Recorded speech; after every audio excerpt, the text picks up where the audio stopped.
Is it normal for the baby to fall asleep while breastfeeding? Sometimes yes.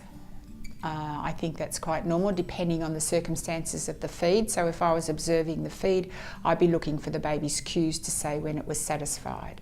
And so when the baby's reached capacity in the stomach and feels satisfied, the baby will start drifting. And the drifting then changes, the actual feeding stops and the baby starts to nurture.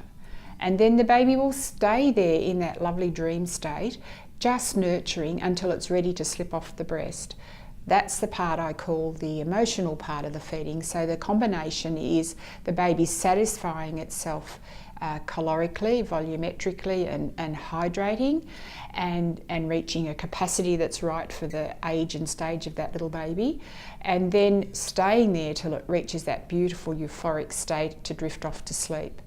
That's normal. For a baby who is feeding at the breast and is sleeping and hasn't actually been feeding properly, that's a question that needs to be looked at and a feed that needs to be observed.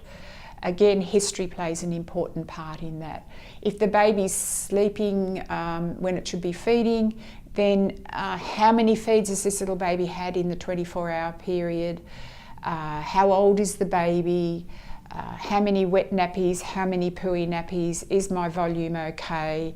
All of those questions come into it. Am I taking anything as a common denominator?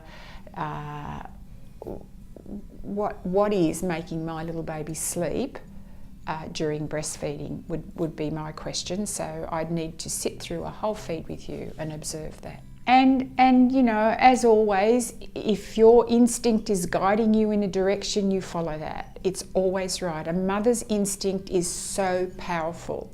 So listen to the little voices in your head, what they're saying, what they come to, and you take the direction that they're taking you in. So if that's to go to the midwife, then you should. If that's to go to the maternal and child health nurse, and that to you is going to be helpful for more information.